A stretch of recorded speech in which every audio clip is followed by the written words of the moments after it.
they're hitting a top 5, but last in the they're division. last place in division, yeah. Are they in a playoff spot? Let me just check that quickly. But you could thoughts on the game first. Yeah, Bengals, I don't think they're coming around. I think they're already back. CJ Stroud, they're 4-4. If he managed to take them to the playoffs, is he the MVP? No, I probably wouldn't go that far. Yeah. I wouldn't go that far yet, but if the Houston Texans make the playoffs because of CJ you'll get Stroud, MVP votes for sure. I'm giving my MVP vote to CJ Stroud. What's up, everybody? Welcome back to another BTR podcast. Before we get started, please like, comment, and subscribe, and help us get to 200 subscribers.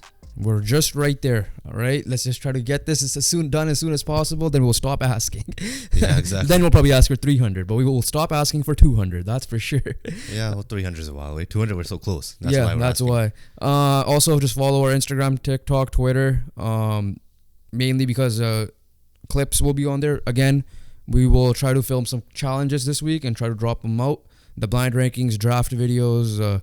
I don't know, name some certain things. Just all the that fun stuff back. Yeah. Help us get to 200 on Instagram especially. And then audio, download, 5-star.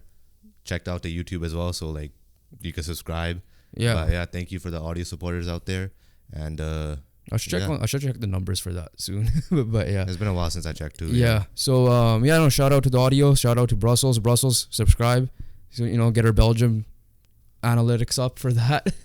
But all right, without further ado, let's just get right into it. Not much compared to last time, that's for sure, but still we're covering all 5 sports. Heads up, NFL, all NFL, MLB, NHL, soccer in general, and the NBA. Some of them very quick, but let's just get with the NFL. Thursday Night Football. Let's just start off with a recap. Let's just start with Thursday Night Football very quickly before we get into the Sunday Nighter, which was the big game. So my biggest question mark was how Will Levis is going to look against an elite defense, which the Steelers do have. Yeah. And he looked pretty good, in my opinion. Like, he played pretty well. Obviously, he didn't get the win.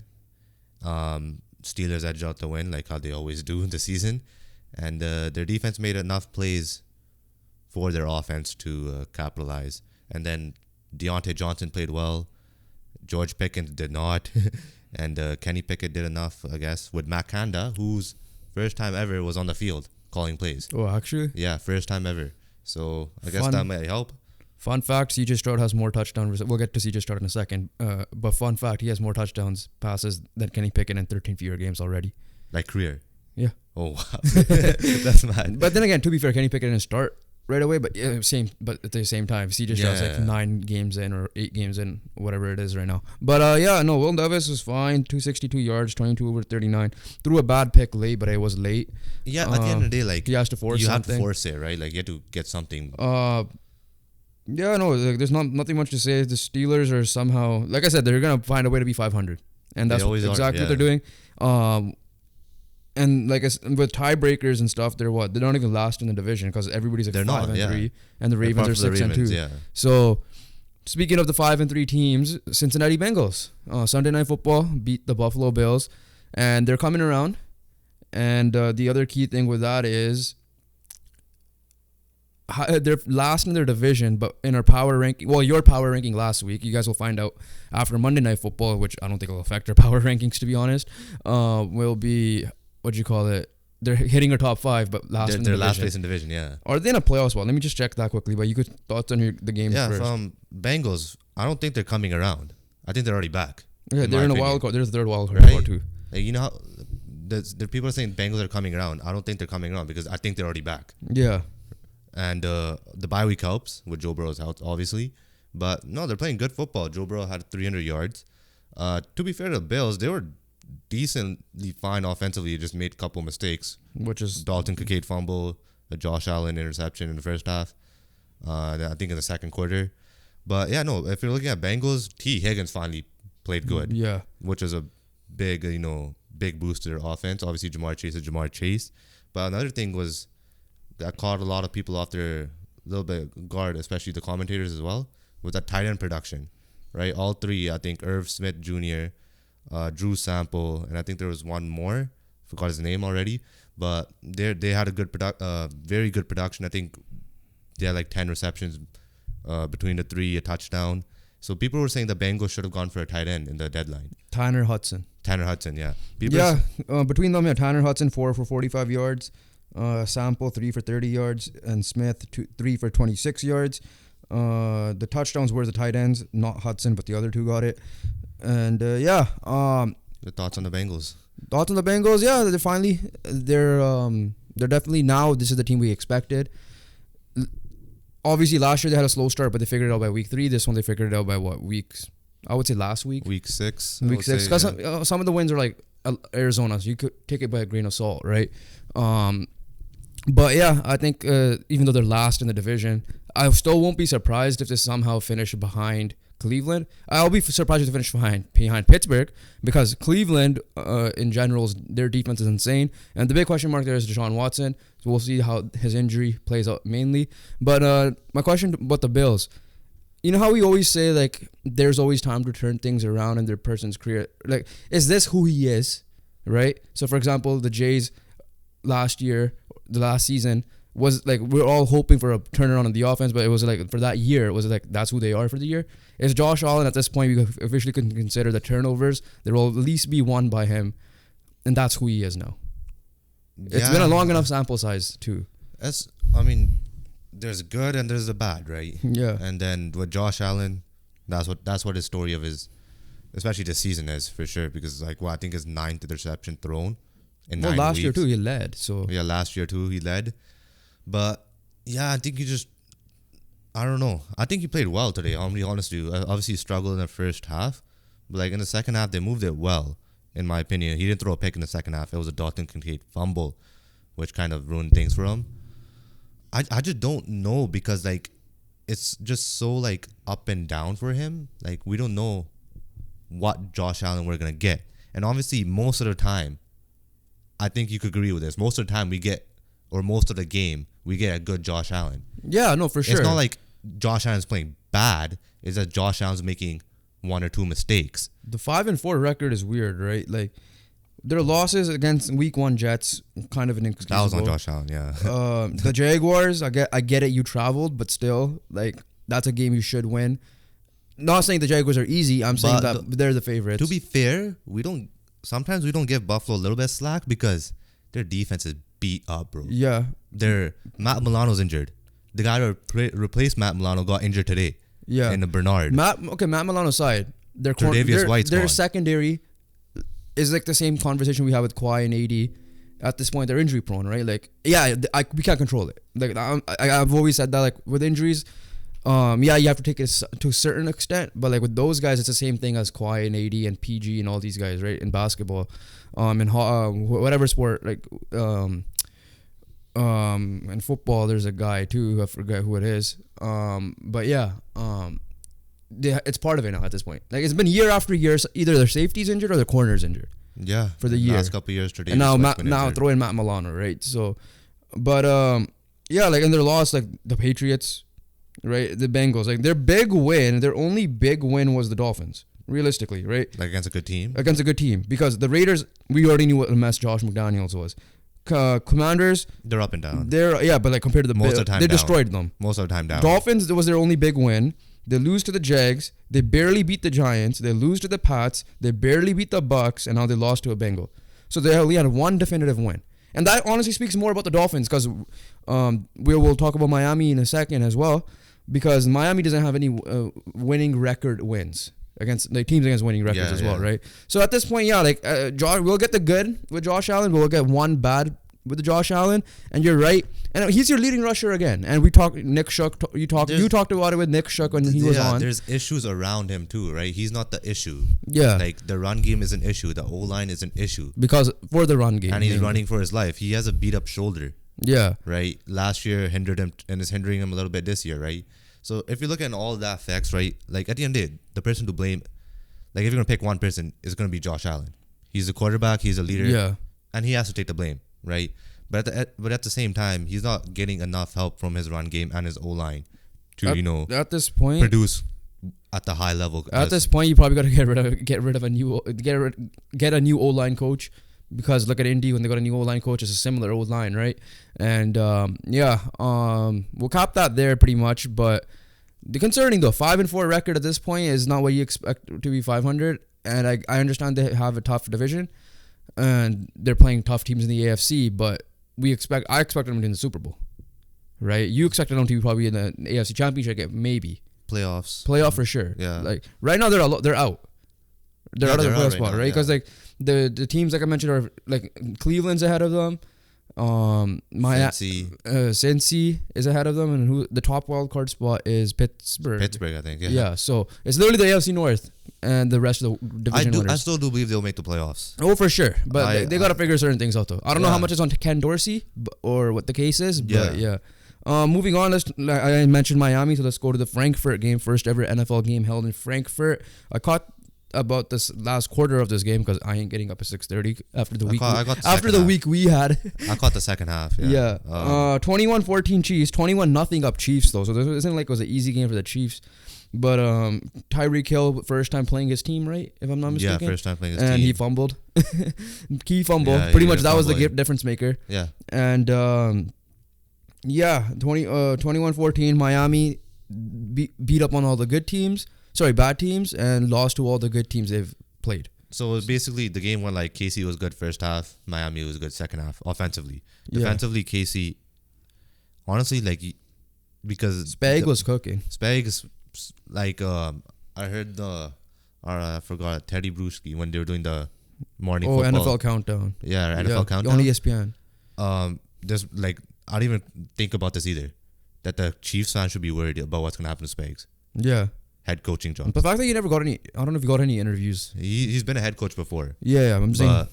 Yeah, honestly, the way the Chiefs defense is cooking right now, it's definitely the best unit on his team. Right? Offensively, they haven't been the best. Obviously, reason why is the Miami Dolphins took Travis Kelce completely out of the game, and after that, there's no one. That's the classic Vic Fangio defense you were looking at.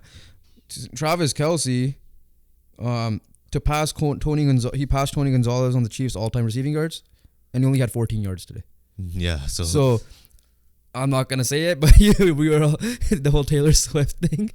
The two games she wasn't there and he didn't ball, but that's also the game planning. But Mahomes again, 185 yards. I don't know if it's.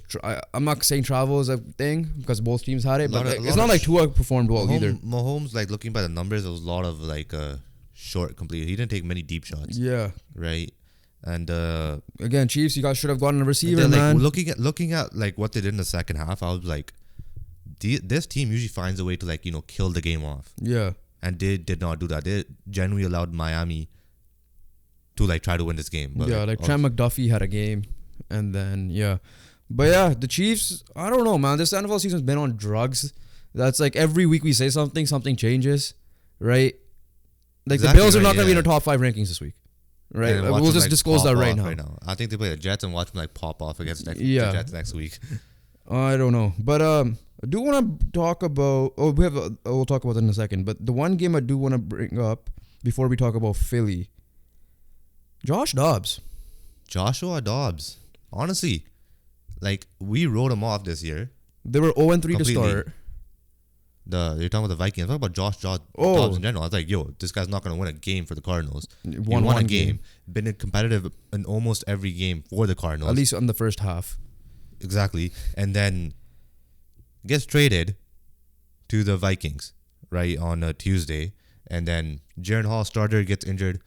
I think he didn't do any practice reps at all this week. He was practicing cadences right before the thing. He said he didn't even know the players' names really. Yeah. A couple of them by the first name. I think it was Madison, is his name? Alexander Madison. Yeah, him and then one other guy because KJ Osborne got hurt, right? Yeah. And then there was what was the other thing?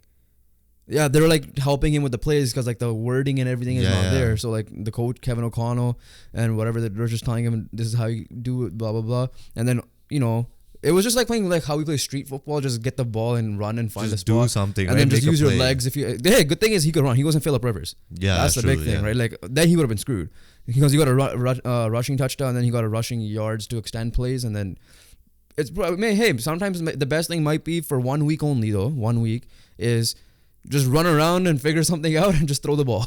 And also it's Atlanta-ing up. Disappointing. Again. Atlanta might be my disappointing team because of this. Of this week, but. No, Joshua Dobbs, give credit where his credit due. He's been playing pretty well, like compared to like what situations he's been in. Obviously, I think 3 started for 3 teams in like since week 15 or week Yeah. 16 because Titans. He started Titans, Jaguars, winning an This is his 5th NFL team since that week. No, That's what the stat. 5th from that week. Yeah, I'm not saying he played on them. So like practice squad probably. Stuff like that. Yeah, it's like his 5th NFL team. But third start against three different teams. Well, third game playing. Yeah. All right, let's get to the big game. We have a couple of games before you get to the Colts because we have to. Cowboys Eagles thriller, probably game of the week. Definitely was America's game of the night. I don't think it still passes Chargers versus Dolphins from week 1, but Eagles found a way to get it done. They obviously Jalen Hurts got hurt for a little bit, and he was like hobbled. I'm not saying he missed anything. He didn't miss any reps, but Dak had a game though. You gotta give Dak props. Dak played really well. 3 touchdown passes, right? Obviously though, the late unlucky with his 2-point conversion, he stepped out of bounds, and right before that was like the 4th down stop at the goal line where the tight end, I forget his name. It was inches, not even a yard. It was inches. Yeah, Schoonmaker was it? I don't even know. Yeah, I think it was Schoonmaker. Yeah, and or Schoonmaker. But I don't know how you pronounce it. Yeah, I think it's Schoonmaker. But yeah, like he was just down right at the goal line, so 4th turned. Yeah, Eagles are, again, like I'm kind of convinced now because they beat the good teams, but like they haven't been like the Eagles from last year, and part of that is because we have Shane Steichen, boys. Yeah. But but this was in Philadelphia, so they were expected to win anyways. But Dallas, I don't know. Like I still don't know what to expect from this team. I mean, it was a good game, right? Like, yeah. You can't really say that, like, you know, they were out of it, right? You can't say it was like the Niners performance. Also, the thing was this: we are also recording a guest video coming out this weekend, so we kind of missed the ending of the morning games and the beginning of the afternoon games, right? So, but like looking back at it, looking at that game, Eagles didn't close it out. That's what the key thing was. They genuinely allowed Dallas to like. And then on the final drive, let's talk about this. The final drive, 2 bad penalty. That's where the Bradbury penalty. Then he gets hurt. Slay gets hurt. And then they got Jalen Carter roughing the passer. Yeah, they got 3 big plays off penalties. They went from literally their own 10-15 to the Philly 40, and then ended up to 10. But then Dallas doing Dallas things, gave it back to them. Yeah, right? There was a delay. The Eagles were finding ways to lose that game, and then Dallas found a way to lose it themselves by because after that, getting sacked. Once they got down there, they were at the 6, I believe. Delay of game, sacked, then 2 attempts at the end zone, which obviously failed. Their last play honestly could have worked if they just had like a nice little hook and ladder, because I think CeeDee Lamb caught it 3 yards short. Yeah. And if they had someone behind them, been perfect lateral. I don't know if that was the case where he underthrew it on accident. What the case? No, I think because it's not underthrow because the route concept was from him cut in, right? I thought for me, I'm like, okay, it's the last play of the game. You have to get it in the end zone and see what happens. I mean, sometimes that's just my thinking. But like, I'm not a football guy, clearly. Yeah, no, but like if you think about it, everyone's going in the end zone. Yeah, the guy in front of him. If you're like, but then there's like 5 guys in front of him. So that's where the hook and ladder. Yeah, lateral clearly someone did not hook around. So, but the play was that, like, honestly, it could have worked. Like at the end of the day, like, you know, that's just like good play recognition from the Chiefs defense to make the tackle, right? And good tackling as well, because CeeDee Lamb could have easily got that in the end zone at the same time if you're looking at that perspective as well. Yeah, so like obviously it's still the Eagles division right now, especially with the Niners are performing. And you mean conference? And the division, but conference. Cowboys right now, the way the Niners are looking, and again, I think the Lions are going to make the playoffs. I don't think they're going to make noise in the playoffs. Now, I could be dead wrong about this, but let's be real. The Lions are, like, we expected them to do this in the division. But hey, to be honest, the way Minnesota is kind of playing without Justin Jefferson could make some noise now, right? There's still Lions to lose. It's still the Lions to lose. And but Lions could honestly... Lions are still like the 4th or 5th team in this conference, right? 4th or 5th? You could put them in the same tier. 4th. You could put them in the same tier as Seattle. They're 4th. Seattle did beat them, so that's what I'm saying. They're 4th or 5th. They're 4th. They're 4th. Because we already know the 3 ahead of them. They're 4th or 5th. Yeah, they're 4th. It's a debate, 4th or 5th. I have them 4th. I'm saying there's a debate because I have them 4th too. Because Seattle was atrocious today. Yes, but Seattle did beat them earlier. And then Seattle lost to the... So let's go there. Seattle's not convincing. Seattle was they're not convincing at all. Seattle, same. That's why I'm saying they're 4th. And the Seattle game and the Lions. Seattle found a way to win. Is because the Lions lost that game themselves. The way the Lions been playing, they lost the game themselves. That's on them. So that's why I'm saying 4th and 5th. But I'm not giving the edge to Seattle here just because the way that Lions have been playing, they've been winning games, right? compared to like Seattle, where they're just edging out wins, right? Against the quarterbackless Cleveland Browns, they edged out a win. Got whooped by the Ravens. So I don't know what to say about Seattle. Like, they're up and down for me. I'm not saying they're like, they're bad. Like, they're still a playoff team, but I'm giving the edge to the Lions for that fourth best team right now. All right. So mentioning that game, Seattle was obviously division leaders for a week, and then San Francisco did not play, and now they're second because of the loss. How much are you believing this new Ravens team? New offensive coordinator, the Georgia guy, Georgia OC. I mean, they're doing something, right? Like, I think this is probably the healthiest they've been, even though they did lose their running back to an Achilles injury, J.K. Dobbins. Yeah. But I mean, they're finding a way to put up points, right? Like, they put up points against the Lions as well. They put up points against Seattle. Obviously, they beat Arizona the week prior, and Lamar's playing well. They have wide receiver help. Zay Flowers, Odell is gonna help, and obviously you have Mark Andrews. The weapons are there. Like honestly, genuinely, if the Ravens sucked this year, I was blaming Lamar. And right now, Lamar is probably back to MVP favorite. And he's backing himself, right? Like, he genuinely needed help, and he finally got some help. And now this team is looking really good offensively. And defensively, we already know what they are. Yeah. Absolute stellar. It doesn't help that their loss against us. It doesn't help them the record-wise. Because their two losses were kind of bad. Even the Steelers loss. They were bad, It wasn't they were up in that game, I think. That Steelers one completely on Lamar. Yeah. The Colts one was like, you could also say injuries just because a lot of people were out. But at the end of the day, like, the way the game went, like, but like, their wins, right? They beat the Bengals. Doesn't matter how. It's still the Bengals. I understand. Joe Burrow was playing. Yeah. Right. They destroyed the Browns. They beat the Titans, who were decent still. They destroyed the Lions, and so the good teams they destroyed. The bad teams they either lost or they barely beat. For example, the Cardinals. They barely beat the Cardinals, but they destroyed the Seahawks this week. Yeah. And they're playing the Browns next again. This time at home. So, yeah, like, they're for real. I think I have to put them in Super Bowl contender now at this point. Yeah, I mean, I feel like they've been the most, I guess. I don't know. I can't even say they've been the best AFC team because it's hard to, like you said, it's been like a lot of up and down, a lot of parity, a lot of NFL. But they beat the good teams. That's the thing. But they do beat the way they're the opposite of the Dolphins. Exactly. Yeah. No. They're the opposite of the Dolphins, and I would rather take the wins against the good teams than barely beating the good teams type of thing. Yeah. Than losing against the bad teams, because like, at the end of the day, the teams are going to be playing, the teams you'd probably be playing in the playoffs or coming down to the wire against, right? Now, that being said, they're playing to the teams. They're playing to the team's level, essentially. Exactly. Kind of like how the Eagles started the year off. Yeah. So the Chiefs, the Ravens, and the Jaguars should be the three teams to get that one seed. It should be down between those three. The Chiefs and Jaguars do play each other, I believe. I think they still have to play each other. Yeah. And we'll see how it goes from there. But yeah, no, like, this Ravens team is really good right now. And Todd Monken from Georgia, killing it. And Lamar's killing it. And there's definitely to be excited about offensively for sure. And then defensively, their biggest thing is injuries, right? They're like the Buffalo Bills, sometimes on the defensive side especially, where they're always getting injured. But I feel like this has been the healthiest they've been all year. Healthiest year they had in the last few years.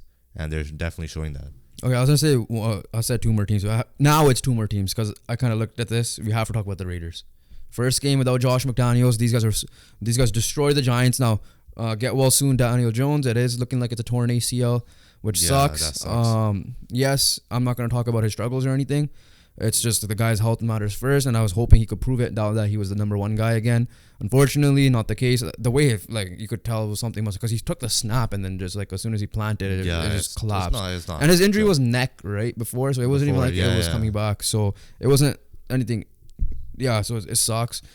Hey, you probably got to write them season off now. They're done. They're finished. They're literally done because Tyrod's on the IR and Darren Waller's on the IR. They play Dallas next week as well. So yeah. They're done. They're finished. Everything I said now is gone. Yeah, that was. But the biggest. They definitely disappointed you. Yeah, the biggest story is the Vegas Raiders here, and there's a story that came out. What's his name? Antonio Pierce. Pierce. Antonio Pierce, I think. So he was on the Giants roster when they won the Super Bowl in 2007. that Yeah. beat the undefeated Patriots. Did you see the story or no? Honestly, a story. So apparently, when the players were giving it to Josh McDaniels too, like it was done, Yeah. and he let Antonio talk, and Antonio was mentioning how like, look, we went up against like the best team ever and we beat them, and obviously Josh McDaniels was part of that team. Yeah. So he got pissed off at him. He's like, don't ever talk about the Patriots like that again. At that point, shit was going downhill. Rightfully fired. Yeah. 100%. And Hey. as I mentioned, like I said, the Colts. Thank God you backed out of that. So Yeah, for sure. but Start my boy Aiden O'Connell. Obviously, I think he played well. He didn't turn the ball over. Didn't throw for any touchdowns. That's where Josh Jacobs comes in, where he played well finally. It's not like Adams did much. He had 34 receptions. It was a Josh. It was a 34 Josh, not receptions, yards. it was a Josh Jacobs game. Yeah. Did you start him or did you get rid of? Oh, he's on my bench. Oh, but yeah. Obviously it's the Giants, and we know what the Giants are like now. Obviously they lost Leonard Williams, so we'll see who the hell.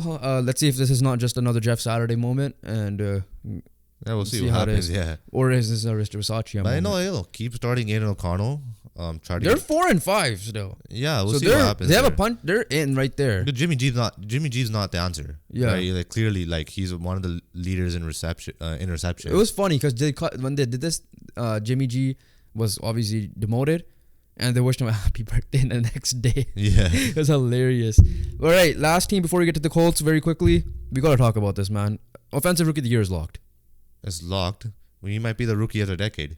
Yeah. The way he's playing right now. Finally, Ohio State quarterback is killing it. CJ Stroud is that guy, Yeah. right?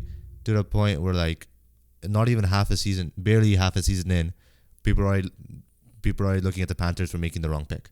470 yards, 5 touchdown passes, 0 picks, 30 for 42. This is what I was expecting, not to this extent. That I'm like, their weapons are underrated weapons at the end of the day, right? Obviously, you got Collins, Tank Dell, Dalton Schultz, and John Mechie coming back. You have Stephen Singletary and Robert Woods, but yeah. I don't think he played because he didn't have any receptions. I mean, okay. So this is why I had them ahead of Indy for that reason. And weapons wise, I don't know. I had it for that reason. Like on paper, it was very similar. Like, yeah, but like I just gave the edge to both. them. I gave the edge to Indy. I gave the edge to Houston for this reason. I gave the edge to Pittman. That's why. I gave the edge to Houston because of this reason, and they're kind of proving me right at this point. But now it helps that CJ Stroud is balling to a next level, and it helps when you and then our you gain the quarterback ball. is Gardner Minshew. So Exactly, it does help when they have their quarterback Yeah. and we don't, and they're But, getting the ball. dude- But no, just a CJ Stroud right here. Dude's killing it. who was the last rookie to do this? Andrew Luck. Maybe, yeah. RG3 and Andrew Luck had a great one Yeah, year. exactly. I'm trying to think afterwards. Joe Burrow when he got hurt. Joe Burrow, Tila sucked because I was Urban Justin Meyer. Herbert. Justin Herbert did. Probably he had a good rookie year himself, and then I was like Herbert. Then like before that was probably Luck, but yeah, because CJ Goff had a shit first year. Do we if CJ Stroud, they're 4-4, if he managed to take him to the playoffs, is he the MVP?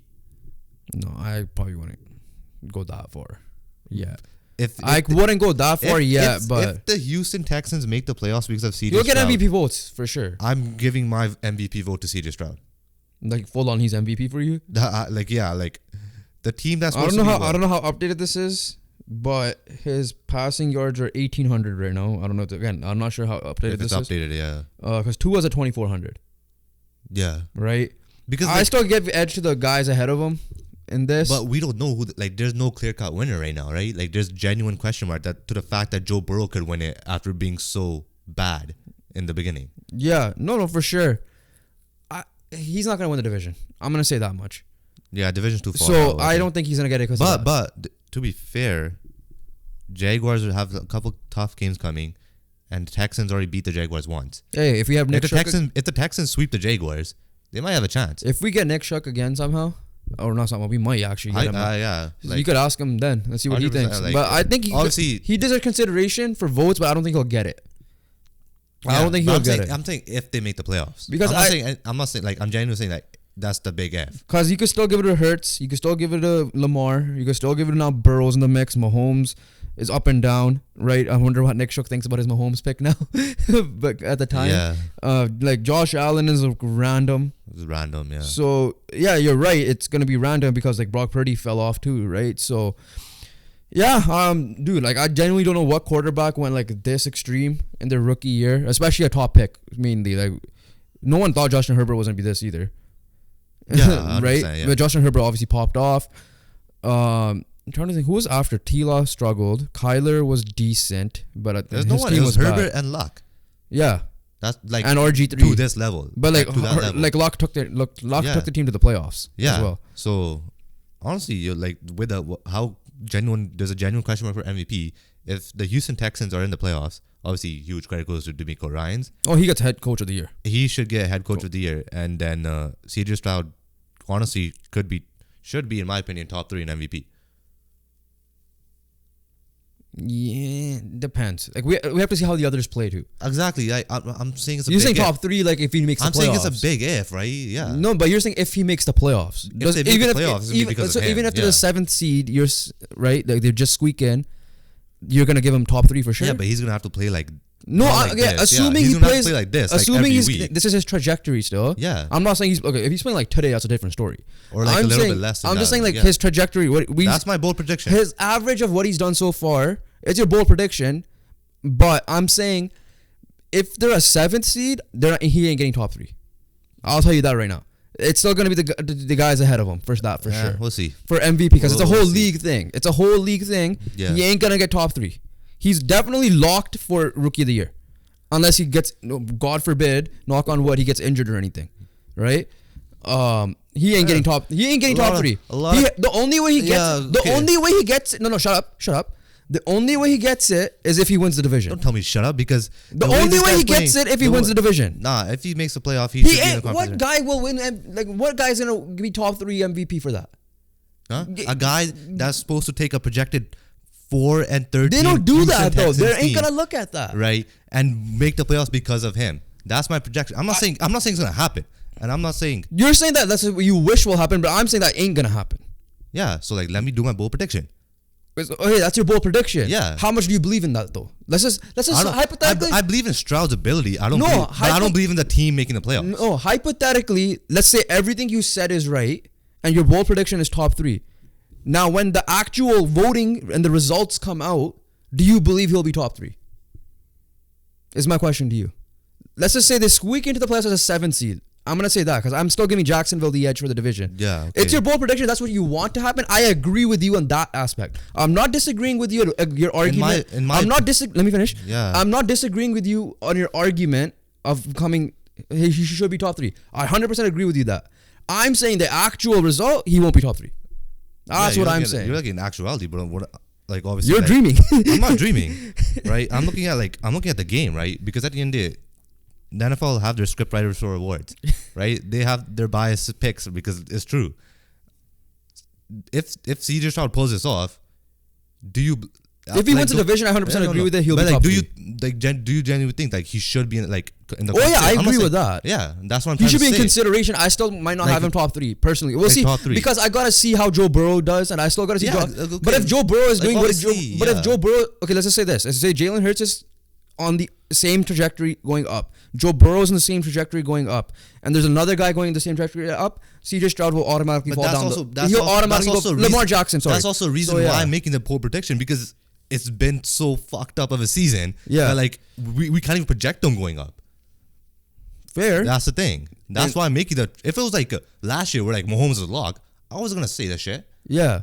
But this year, there's no one at lock. Yeah, no. That's what I'm trying to make the point here as well. No, I get it because I agree with you with your argument. I just don't think it will happen. Yeah, because Is that's my like point. some bullshit scriptwriters there. That's why. I just think that they're gonna give it to like they're gonna give it to a if- Lamar. They're gonna give it to a Hurts. Okay, that's like winning, but like I'm talking about top 3. Even in the top 3, I think there's gonna be Hurts, Lamar, and Then Mahomes that's somehow will bullshit. find his way. Because if he managed to pull this off, he should be in the top 3. I don't give a shit. Even if the other guys are going on the come up and they're ahead of him in all stats. Well, but I just explained to you why I'm saying it because No, but you're saying that he should be top 3 even if the other guys are in the same that's a trajectory different up. story. I'm saying that I'm Yeah. expecting the other guys to do the same thing. We can't even expect that. Yeah, but the same thing with CJ though. So I mean, honestly, to be fair, I think CJ Stroud might be the most consistent to his ability. Like if you look at everyone's potential, like Mahomes to his potential hasn't been consistent at all. yeah, Right. Same with Josh Allen. If you're looking at CJ Stroud's potential, I think he's been more consistent. would you than all put those him ahead guys. of Goff? Let's just say Goff is doing exactly what he's doing for the end of the year? Because you're in the words that like Goff should win MVP. He could be MVP this year too. I don't see anyone could win MVP this year. Right? So no, before we start arguing again. Yeah. And I'm not disagreeing with you saying. I just think that like if the other guys, just to conclude this right here before we get to the Colts, if I feel like if the other guys are on the going up, how Lamar performed today, for example, he's gonna be in the top 3 ahead of him. If this is the Joe Burrow we're gonna get, and you genuinely believe that because you literally have him as your MVP pick before the season, and how he's performing like it, he's gonna be ahead of CJ Stroud. Now, assuming CJ Stroud is not winning the division, that's my caveat there. If he somehow gets his way to win the division, give him the MVP. Okay, Lamar, if he wins the division, he gets the MVP for me. Lamar, I agree with. Joe Burrow, I don't, just because Joe Burrow is right now like it's a Ravens division right now, right? So you're telling me that the Texans are not winning the division.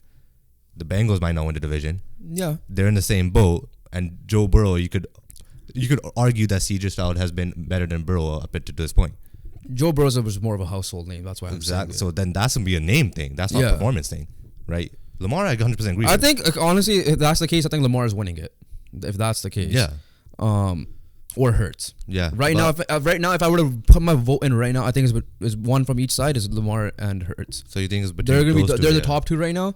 And I think it's going to be, right now it's Burrow. But yeah, take this with a grain of salt because I said if the Texans make the playoffs, which is honestly, AFC has been like... I would love for that to happen. Like, it would be a great story. But yeah, people are going to be like, oh, what the hell? There's a 7 seed though. They're not going to look at it overall. That's the problem. So that's why I disagree with that. It's going to happen. How much do you think like the playoff impacts the voting a little bit? Do you think it does impact the voting? The playoff results? Like, just like what happens in the playoffs a little bit? No, because the voting gets done before the playoffs. Oh, it gets done before? Yes. Oh, I thought that's the reason why it gets done before, because it's a regular season award. Yeah. So that they get it's done before. Okay, yeah. Then it's no. I thought that same thing until I found out that they do the because the awards get announced after, right? So but then they gotta tally votes or whatever. This guy's tied between this guy. Like Mahomes and Hurts are tied. Let's just see who performs better in the playoffs. No, unless they do some shady shit behind the scenes that we don't know about. They do it. They do all the all NBA MVP there, the Hart Trophy. The voting gets done before. All right, so then last 2 topics for NFL, obviously. Let's go to Indy. Quick. Indy. Because we got to stick with the rookie quarterback. Yeah. And like you mentioned, the Panthers are questioning their pick right now. And 3 picks, pretty brutal ones, I guess you could say. Especially the second one to Kenny Moore. Oh yeah, they're all brutal. They're all brutal. It's not like Indy's offense did much today. They didn't have to. Kenny Moore did the offense. Yeah, so... Yeah, Indianapolis Colts. Beat the Carolina I'm kind of bored watching them now because Anthony Richardson ain't playing. That's true. I don't know because everybody knows we're probably gonna use Jonathan Taylor or Zach Moss a lot. That like they're not finding holes. I don't know how much of that is on the O line or the defensive scheme. Because I believe Carolina's defense is slightly underrated. They're decent. They're decent. They won the game 4-5 now. Again, puncher's chance for the playoff spot. Same record as the Raiders. And they're half a game behind the Texans. Yeah. And they have the tiebreaker right now if they are tied on the record, especially if they beat them the second time. Playoffs, probably out of the picture. For the Indy, for sure, I have more faith in the Texans making it, to your point. Even the Titans right now. Actually, no, wait. Titans are the same. If Tannehill's playing quarterback, then I have faith in them more. I have more faith in Will Levis.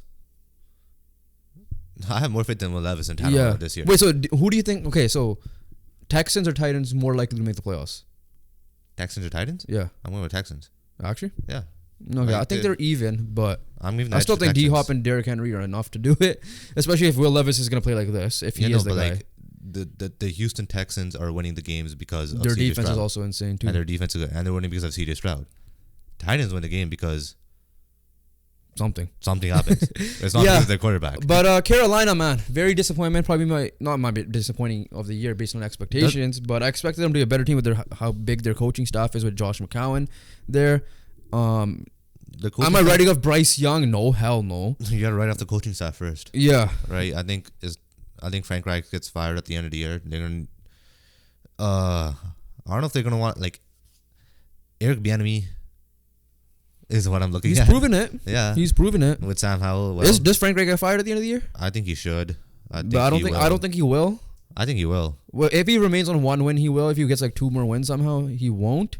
And he'll get fired. And then he'll get fired mid-season next year. Yeah, but honestly, I'll put today's game more on Bryce Young than Frank Reich. Reason being, the Colts secondary is dog shit.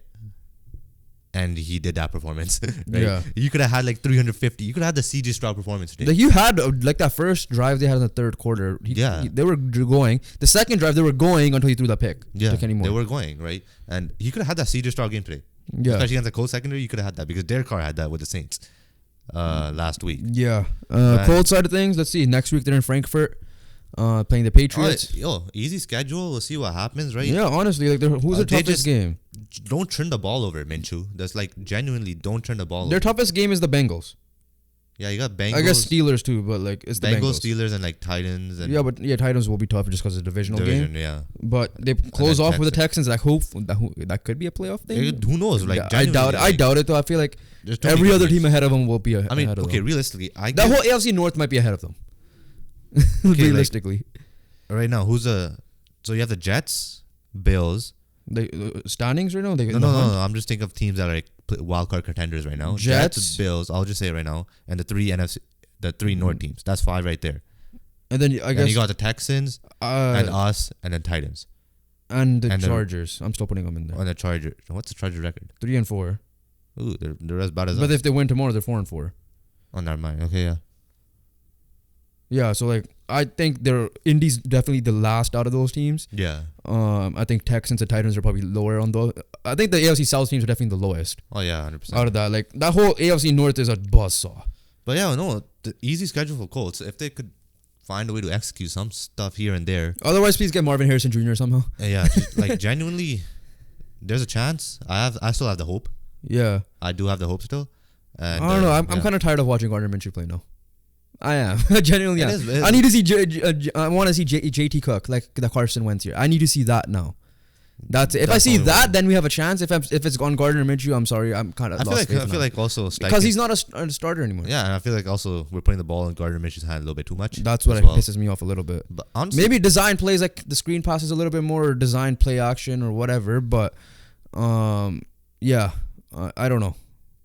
It's been up and down. He made some good throws. He made some interceptions.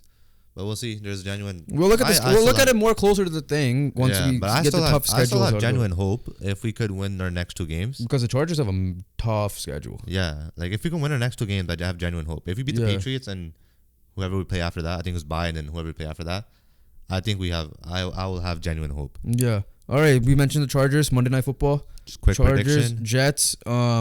Jets have a winning record. It's mainly because of their defense. Chargers, the main question is, are they going to charger it up? Like how that saying is.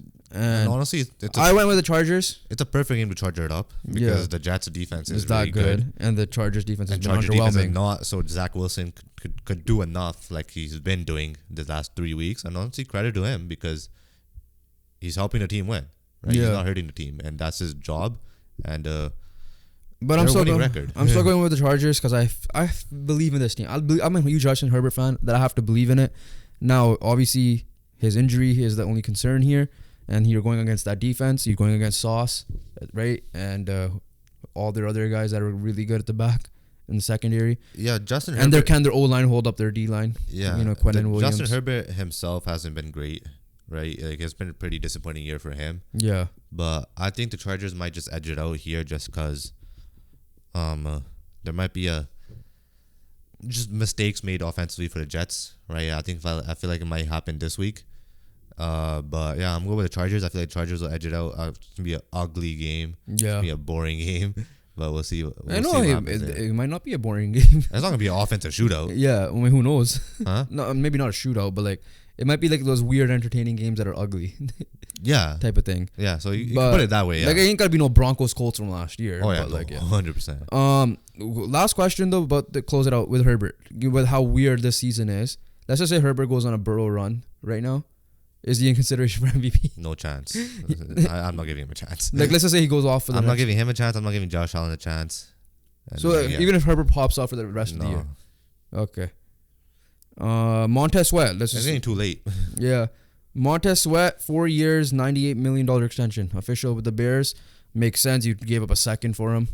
So, let's see. Is the Bears just cursed and they can't get shit done? Like they had Khalil Mack for a little bit at its peak.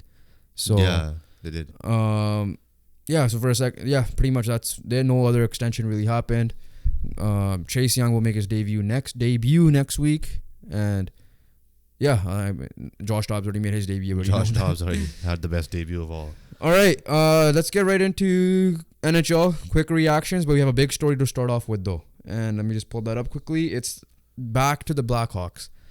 A second player has filed a lawsuit against the Blackhawks over the alleged 2010 sexual assault. Those of you guys don't know, Kyle Beach, at first was anonymous, but came out with a story with Rick Westhead of TSN. Came up that he was sexually assaulted in 2010 by one of the coaching staff guys. Yeah. And that obviously that was their Stanley Cup winning year. They kept it under like the radar, literally. They didn't want the quote unquote distractions. Yeah, right. Like, and then the team, obviously, fast forward now, you guys go look into the situation.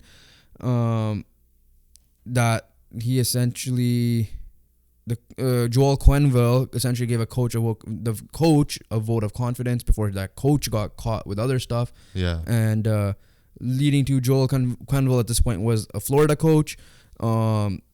Before Andrew Burnett took over 2 years ago. Yeah. Joel Quenneville ultimately got fired, not got rehired yet. He could potentially after he passes a league thing, but there's that. Kevin Chevalier, whatever his name, the Winnipeg GM is still employed, but he was the assistant GM. So that's Kyle Beach, but then that was a Kyle Beach situation. This one's a second player. So I'm going to read the report properly because it is a serious thing. So a second Chicago Blackhawks player and former teammate of Kyle Beach has filed a negligence lawsuit against the team regarding an alleged keyword, sexual assault during the 2009-10 by then video coach Brad Aldrich, according to Chicago Tribune's Phil Thompson. The lawsuit filed by law firm Romanucci and Bladden claims Aldrich groomed, harassed, threatened, and assaulted the player listed as John Doe. John Doe is like it's anonymous, name. yeah. And that the Blackhawks covered up his complaint during their pursuit of the 2010 Stanley Cup Championship. Like Beach, Doe was a black ace, a player from the AHL's Rockford Ice Hogs who practiced with the Blackhawks during the playoffs at the time. In May 2021, Beach sued the organization, saying Aldrich sexually assaulted him and a teammate in 2010. So I'm assuming this is the teammate. Beach and the Blackhawks reached a confidential settlement in December 2021. The Blackhawks issued a statement saying that Blackhawks take allegations of workplace misconduct and organizational response very seriously, and it's why over 2 years ago we commissioned an extensive independent investigation into the troubling events that occurred in 2010. We've changed as a result of what happened and implemented numerous positive improvements throughout our organization to ensure the safety and well-being of our players and employees. Until we learn more about this pending litigation, we will refrain from commenting with any additional specifics. In the Jenner and Block report, Black Ace One said in an interview that Aldrich said he could bury his players in the Blackhawks organization and make sure they could never play by saying not nice things to them. Behavior became overtly and aggressively sexual towards him, and that Aldrich sent Doe harassing text messages and offered to pay Doe to receive sexual favors from a masseuse while Aldrich watched, as per the Tribune. The lawsuit also alleges that Aldrich approached Doe on several occasions from behind and ground his penis against Doe's back and buttocks through his clothes. Disclaimer, I know it's a little late for the disclaimer, but yeah. Romanucci and Blandon will hold a press conference Monday at 11 a.m. Eastern to further address the lawsuit. In the wake of the Jenner and Block findings, Blackhawks general manager Stan Bowman stepped down, while Vice President of Hockey Operations Al McIsaac, I think so, left the organization. Additionally, Florida Panthers head coach Joel Quenneville resigned. All three held positions with the Blackhawks in 2010. Like we mentioned, everything's alleged at the moment. Can't believe we're going through this again.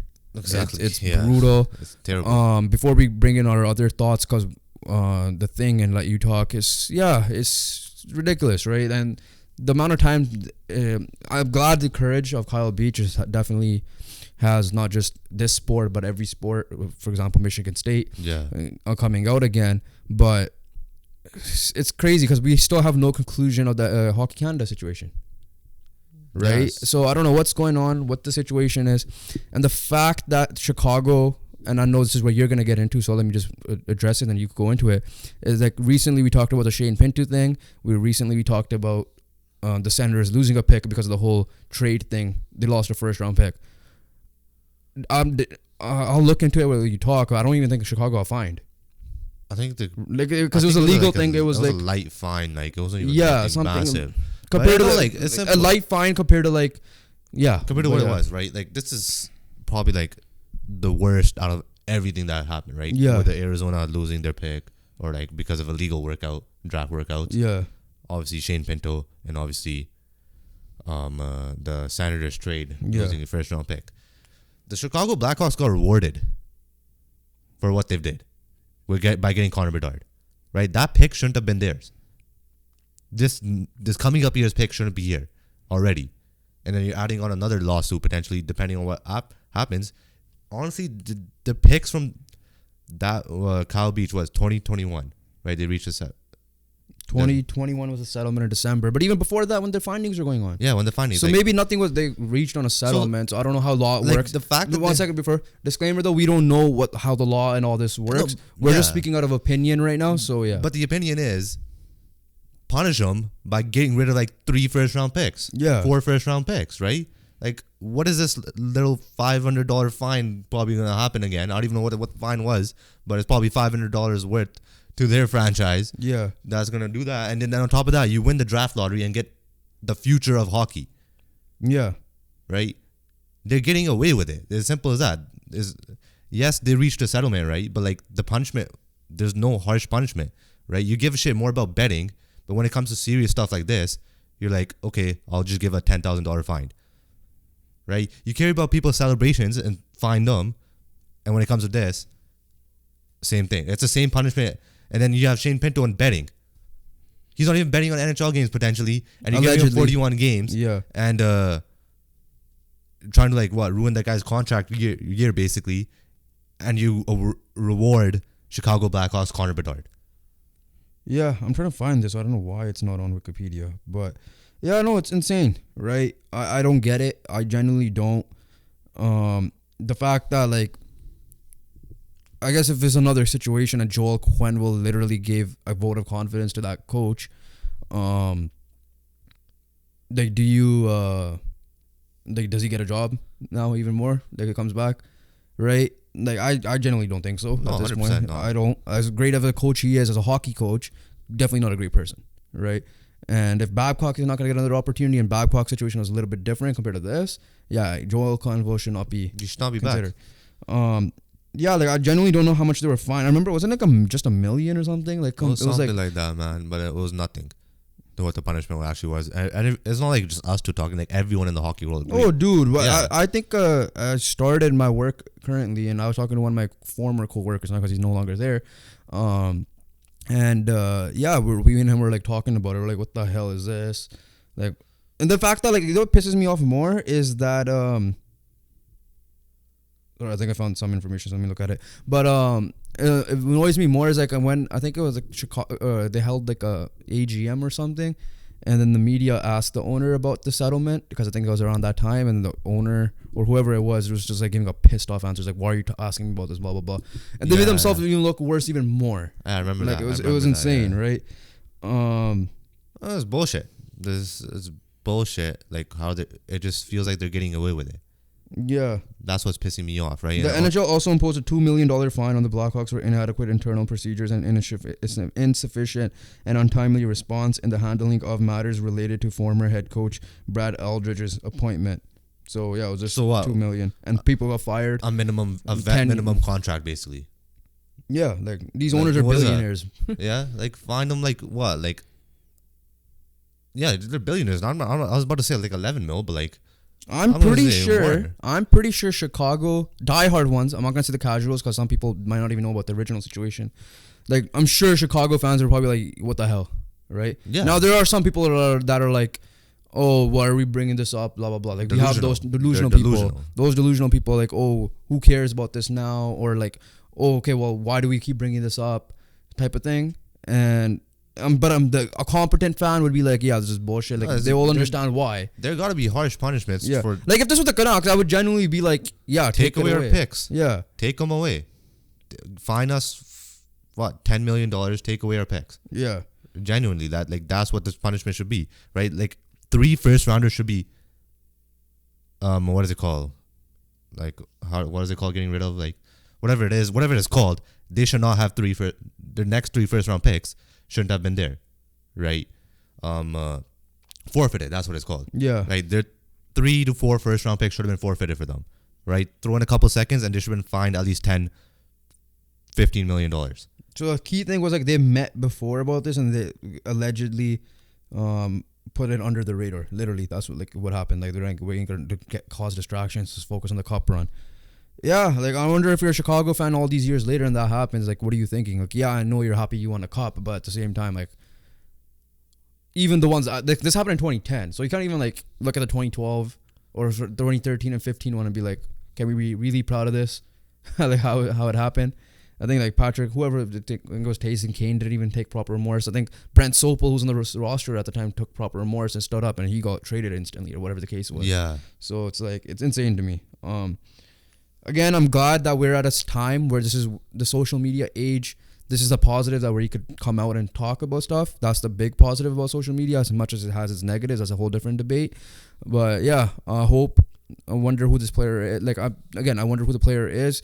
And if stuff will get resolved, because obviously some people are gonna out there and be like, "Oh, he's clout chasing," right? Like that's how people say that. Yeah, I don't think because literally said that. there's a teammate. He said Kyle Beach literally said and a teammate. And a teammate. I think the teammate finally has some courage, but obviously it's still anonymous. See, we'll keep you guys updated on how the story goes. But yeah, dark time in Chicago, and it sucks that our local boy is part of the Blackhawks, and now it makes it even harder to root for that team even more. Yeah, exactly. As much as we may have turned the corner around it. So. Should we get into some reactions. Hockey. Let's get to actual hockey now. Reactions off the bat. My question to you is: are the Canucks actually good?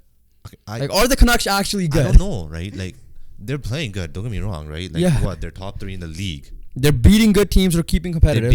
They beat Dallas. My question mark was after that Tampa game, can we win a good game? We destroyed Edmonton. Rangers, the ref cost us against the Rangers. Yeah, and then we beat Edmonton handedly, and then we held our own. Granted, Casey DeSmith was a big factor in the second game of the season, and now Dallas, Demko made that one big save, but the overall factor is we still played well. Like that was a genuine playoff game type. Like we're playing well, right? Like. Just genuinely, like we're defensively holding teams out, right? They're not getting as much shots, right? Demko's doesn't have to make 3-4 robberies, right? Where he might have to make 1 or 2, right? Honestly, it's like last game he had to in the first period. Sometimes, like obviously that's stuff like that's gonna happen, right? Where he's gonna have to make that, but every other shot, like okay, you expect Demko to save. Yeah, like Ian Cole's been like the most underrated guy. Like I wish he was like 10 years younger. Yeah, because like right? it's a good stopgap. I guess that's how people say it with him and Susie. Just like before, hopefully Willander and Elias Pettersson, the defenseman, get hopefully ready for the NHL. Right. That being said, though, Pettersson keeps getting expensive. That's for sure. Definitely. Hronik's getting more expensive. That's for sure. Because he's gonna definitely get more than $7 million. I promise you that. But yeah, because it's a right-handed shot. Here's my message to Canucks fans: enjoy the season as much as you can because it's gonna get worse because of the cap. Not even just that. I'm saying like genuinely enjoy it because Hronik, Pettersson, no team is not gonna go through adversity. Like so, right now we're in the honeymoon phase still. Yeah, I expected us to be better, but not like this good to start off. Exactly, to the point where like Greg Wyshynski and Ardo Akala on the drop have them 3rd in power rankings, and whenever we drop our first ever NHL power rankings, they might be in our top 5 because of it. Because we are the 3rd best team in the league. We are. Like Vegas is heads and heels better than everybody right now because even though they lost to Anaheim, they destroyed Colorado 7-0. Yeah. So. Yeah, Canucks fans enjoy it. That's for sure. Because next year is not going to look the great. question is, are we really this good? I guess I need to see a little bit longer. When it comes to off season, right? It's going to be ugly off season. Yeah, I just need because the OEL thing's gonna kick in too. OEL thing's gonna kick in. You're gonna have to figure out how to sign. Yeah. Pettersson. You gotta figure out how to sign Hronik, and they ain't gonna be cheap, right? And then obviously you would. Just other roster fillers around. Just win the cup this year, please. Yeah, and then just pay them. Who cares? At that point. Exactly right. But other reactions though, San Jose. 2 straight games. This time they did better though. They scored 2 goals. 20 goals allowed. But they scored 2 goals. They doubled. So in their last 2 games, they're the first team in like, I don't know, like forever, I think like 1960s to allow back-to-back 10-goal games. Yeah. Right? Overall score of 20-3 combined. And I think they tied the NHL most consecutive losses in NHL history to begin a season. Yeah. As well. So yeah, if you think bad, there's trash, and then there's San Jose. Yeah. That's what it's meant. Like right genuinely, again, this is probably a good question to ask Greg because he is, no offense, slightly older than us. Yeah. But in my lifetime of watching hockey, I don't remember seeing a team this bad, honestly, that I could remember on the top of my head. There might be some teams where I look at, I'm like, okay, maybe one of those Arizona teams or whatever. But early Washington teams when Ovechkin first came, sure. But like at least in recent memory, like we expected some teams to be bad last year. Arizona kind of wasn't that bad last year. Yeah. We thought like other teams, like the Miami Dolphins, a 2-a-year was supposed to go 0-16. That it didn't. Like this is genuinely the worst I've seen in NHL. Let's be clear. In with NHL, yeah, this is the worst I've seen in NHL. Yeah. That being said, Boston is still kind of get Detroit second. We're 12 games, 10 to 12 games in. Detroit's killing it right now. Devils get well soon. Jack Hughes sucks right now. Yeah, week to week. But yeah, and then Washington is like a weird team, which we have to talk to Greg about if we do get him on anytime soon, because 5-4-1 record. They start off bad too, it's right? weird. They start off But really bad. That being said, one thing I want to highlight, because the Pacific Division is pretty much how we predict. Not really, because No, it's not. Anaheim's fourth. I mean, like for the most part, because we expect Anaheim to fall off. The Canucks and Oilers swap. Yeah. The Seattle is like meh. Calgary's a mess. Anaheim will come back down to earth, even though they're 7-4. So maybe this is the jump team. Who knows? Maybe it is the jump year. But the question was, who preseason when we were previewing the season, we were asking who's the first head coach to get fired in season specifically, right? Not just coaches on the hot seat. And obviously, I had a weird thing where I was like, okay, Jay Woodcroft might win the thing, Jack Adams, but might be fired in the offseason still, like a Dwayne Casey situation. But right now, he's genuinely, I think we came up together, Craig Berube, and then DJ Smith, right? Yeah. DJ Smith is part of this equation again. Yeah, because Senators are getting Because Senators have been struggling the last couple of games. Their own fans are booing them. Yeah. It feels weird that's not us as Canucks fans. Yeah, right. That's genuine. Message Alex Adams like, bro, this feels weird. But Jay Woodcroft.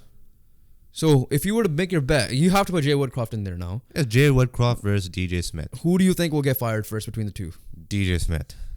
Yes, because they fired Pierre Dorion. That's why they're gonna clean house, and obviously DJ Smith and the Senators are giving every reason for them to clean house, and they're already on short leash, both of them, and Dorian with the first round pick being forfeited, obviously, just was the last. What if? Because this is also another year of a bad start for them.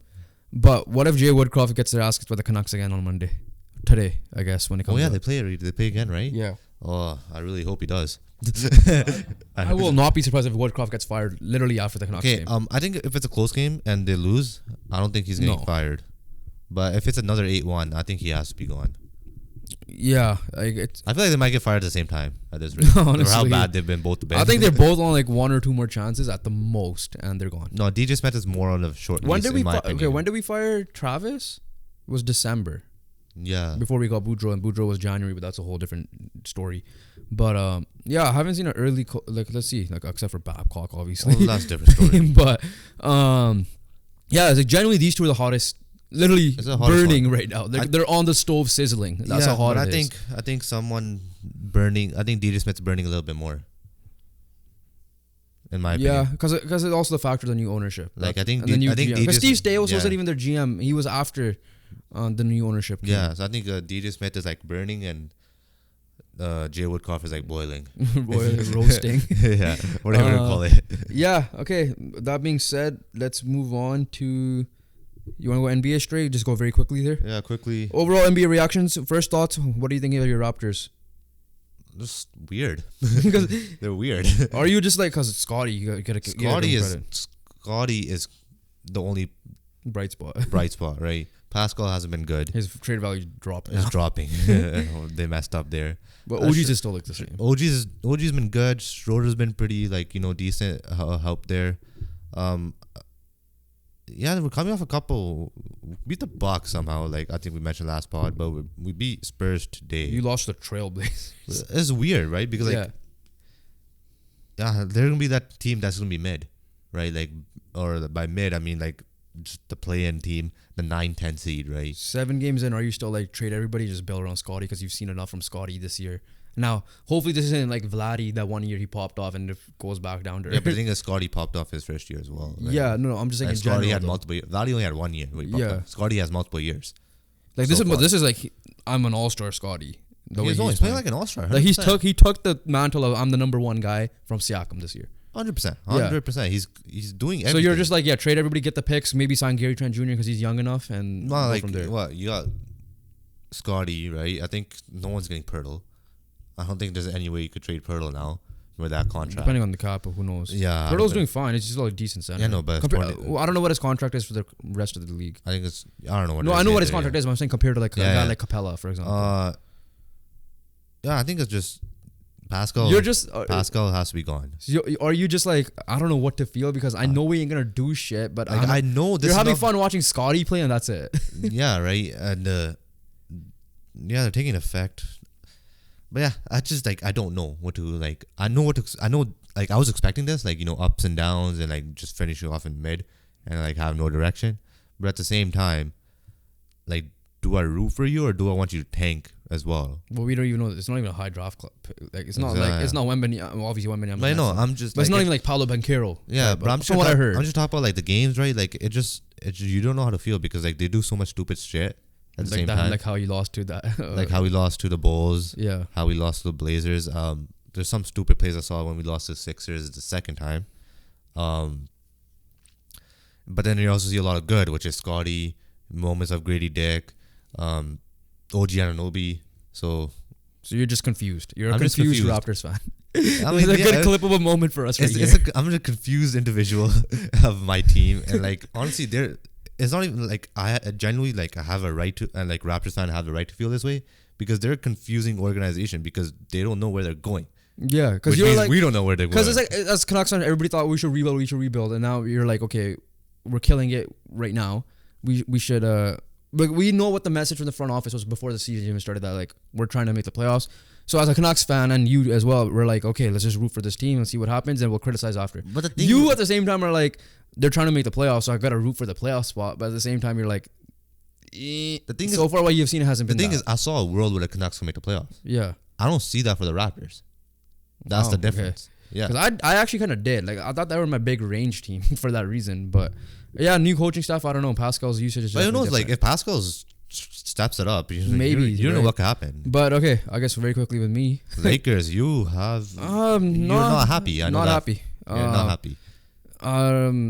It's again mainly Darvin Ham's lineups. I'm not sure. Like no one could say anything about AD really except for the first game, because he's been fine. LeBron's been fine. So I don't know if it's like our defensive rebounding. Our defense hasn't been the greatest. That's the scary part. But that's the part I know that will step up, right? Like Lakers are that team that we did it last year. Get in the playoffs or a play-in and you'll be fine type of situation. So I'm not worried about that. But I just want to see better. That Clippers win was big.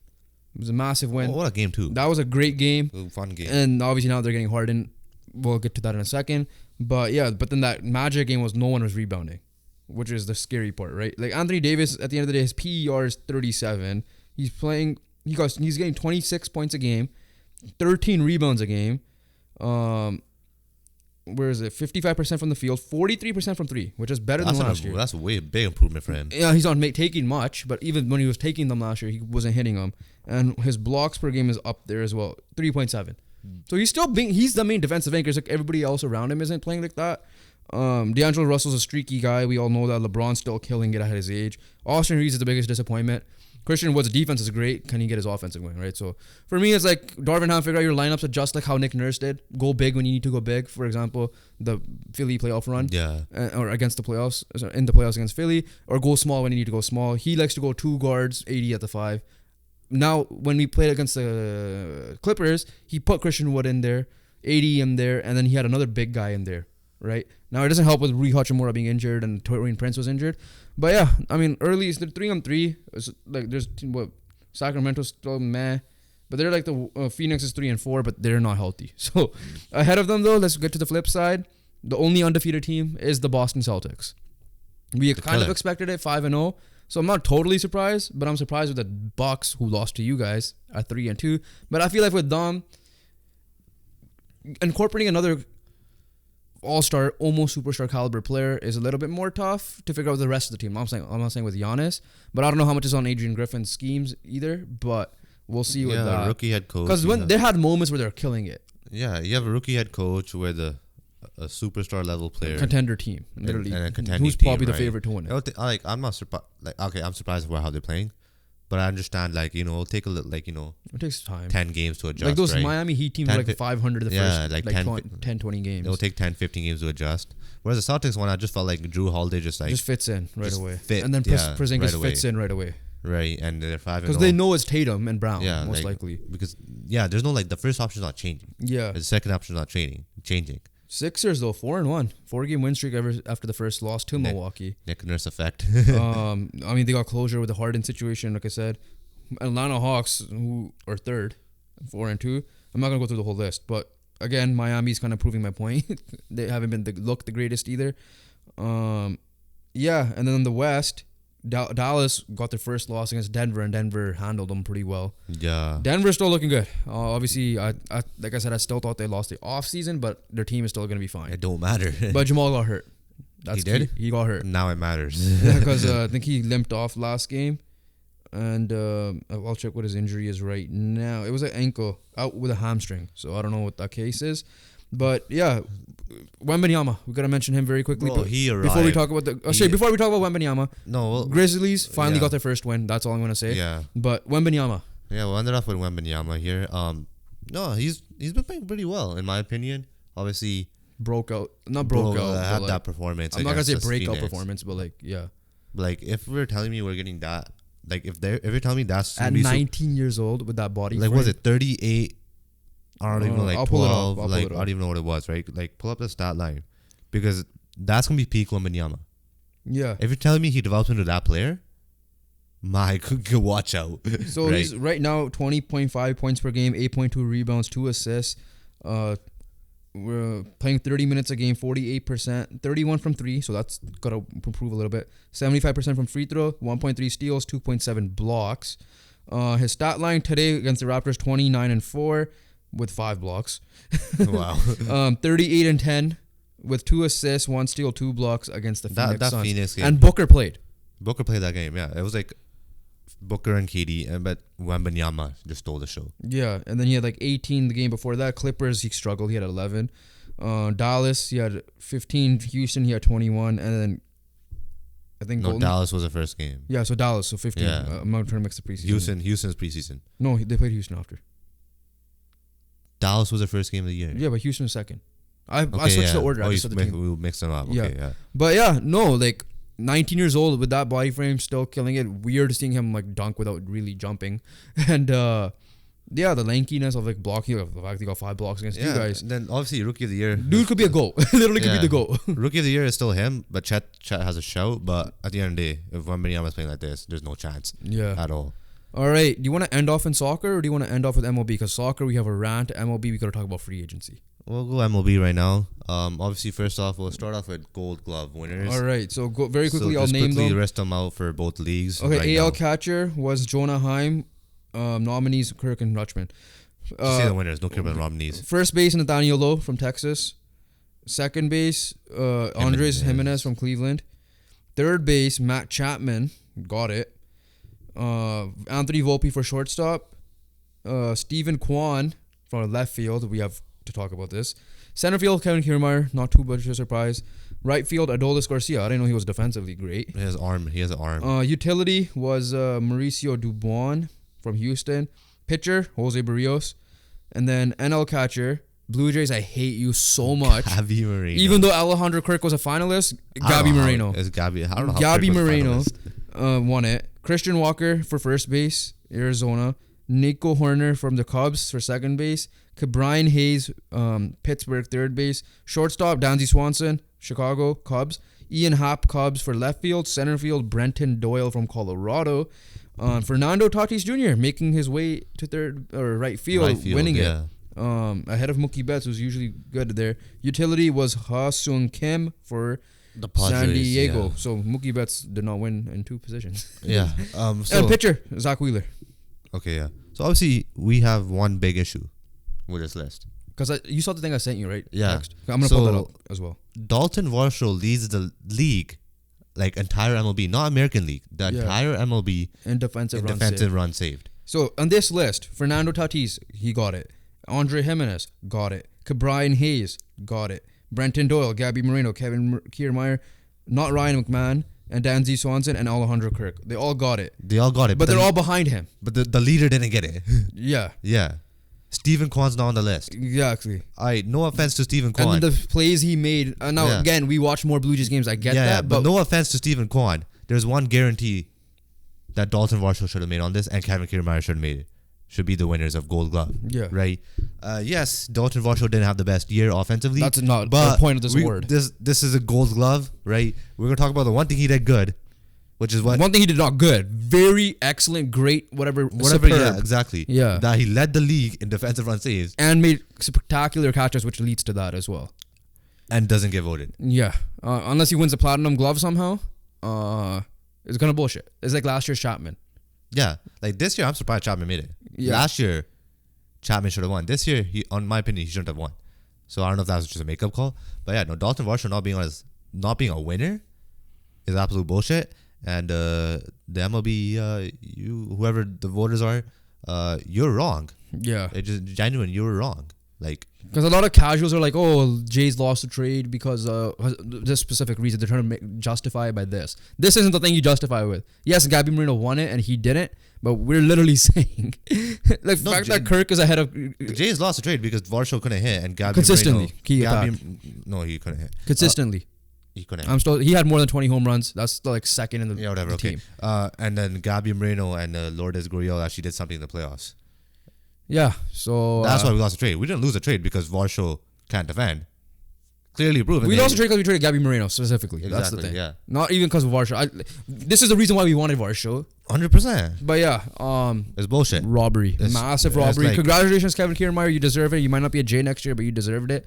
But yeah, Dalton. That was I think when we announced the nominees a month ago or whenever we did it, we're like Varsho's the lock. Yeah. Like that was the lock. Like we had Varsho ahead of Kiermaier being the lock. But both of them should have been locked. Like there's absolutely, like I don't care I didn't watch any of the baseball games. Yeah. I didn't need to watch any of the other baseball games, right? To know that like Varsho should be Gold Glove. Right? Give the man credit for what he's been doing good. Obviously we bashed him enough, deservedly so. But the one word we never bashed him on this. We never bashed him on this, and rightfully so again. So, yeah, that's a rant. I love the clippable moments. That's what we're trying to figure out for this pod. But yeah, very highway robbery last year. Same thing with Chapman. So that means next year Varsho's probably gonna win it. So we'll see with that. Varsho might have a bad year on the field, and he probably win. Then okay, right? so that's how it works, I guess. MLB free agency begins today. Now it's not like July 1st for NBA and NHL where almost everybody signs. Except for some certain superstars, but yeah, it takes like the first week's usually decent, like spread around, and after that dies down. Then the you have, like, only reason why that 1 year when Simeon and Seager signed was because of the strike. That's it. Yeah, right. That was why it was quick. And then also, then it goes up again for like a week, and then it dies down. Yeah, and like you have the odd like one. Springer signed in January. Yeah, I remember. Like, and then before the Trevor Bauer situation, he signed like in February or something. So. Yeah, but MLB.com, because some of the guys opted out and stuff, according to Mark Feinsand, put top 25 list for this offseason. So I'm going to list off the names quickly. And list off the one you know. Yeah, and then say if Jays should go after or whatever team fits that mold right away on the top of your head. They did say fits as well. So they did?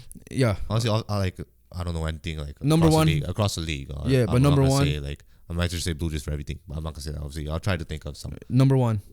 That's the only way the Blue Jays could get better. Honestly, Shohei Ohtani, he might not be pitching next year, but he's still hitting, and we'll see. He's 29. We don't know, like, Shohei Ohtani, that's the only way every team's going to get better off of that, right? Whoever they add. But, like, Blue Jays specifically, like, if you don't get that guy, right, you're expecting Vladdy to bounce back. You're expecting Springer to do good, right? You're expecting Varsho to step up. That's kind of, that's going to be iffy. But if you add Shohei Ohtani, that's how you know your team got potential better. fits: Angels, Dodgers, Giants, Mets. My prediction, though, I think he's going to be a Dodger. Same. Yeah, he's a Dodger. But, yeah. Next up is a Japanese guy, so we're not going to say it too much. They said that his name is Yoshinobu Yamamoto. He's a starting pitcher? Yeah, right-handed pitcher. So I don't know if it's the same guy that's going nuts right now. I think he's that guy. If he is, then they're saying Dodgers, Mets, and Red Sox. I hope it's not the Red Sox. But that's the pitcher. I wouldn't mind it. I don't care. I'll take any arm possible. I mean, depending on what happens with Ryu and Manoa. Yeah. Right? We don't know. So I don't mind adding a starting pitcher, like, just to be late. Yeah. As well. Blake Snell is ranked number 3. I think Orioles. They have Cardinals, Dodgers, and Padres. Again, Padres also make sense, as well. I'm a Jays fan. I still prefer him just because. Just deep in our strength. But that's not our biggest worry right now. Wait, who are the 3 teams again? Cardinals, Padres, Dodgers. Dodgers for sure. Or Dodgers for sure. Padres for sure. Padres obviously. I don't know how good the Cardinals are going to be. That's the thing. Cardinals do need starting pitching. Yeah. They genuinely do need starting pitching. So they're number 4. Like, I don't think the Cardinals have, like, Miles Mikolas is okay, but like other than that, I don't think I know anyone. And they got rid of people too. Right? They got rid of Flaherty. At the deadline. Where was Montgomery before? There. So and Montgomery as well. So Cody Bellinger's at number 4. Little surprised he's this high, but at the same time he had a great year. Center fielder / first base. Blue Jays this is the one name that they're eyeing. But the fits based on fine sand is Cubs, obviously, Giants, and the Yankees. So our backup to him is Jock Peterson, by the way, because we were trying to get a lefty power bat. Yeah, that's true too. Yeah. But yeah, no, I can see that. Number 5, Aaron Nola. Aaron Nola? Yeah. Yeah, wow. He's on Philly, right? Phillies, yeah. So his is Cardinals, Giants, Phillies. Cardinals, Giants. I'm surprised I'm not seeing, like, Orioles or Diamondbacks in here. Orioles, Diamondbacks, even Texas slightly, because they have Jordan Montgomery's name's going to pop up soon. But I feel like Texas just, like, re-sign. Like, I don't think Texas needs to get anyone new. Josh Hader. Padres, I'm guessing. It says Angels, Phillies, Rangers. Angels? Yeah. Phillies as well? Yes. With Cat Kimball and then... No clue. I don't know. Again, we're going in order, right? That's what I made. These are the top 25. We're not going to go through everything, but Sonny Gray, Braves, Cardinals, Twins.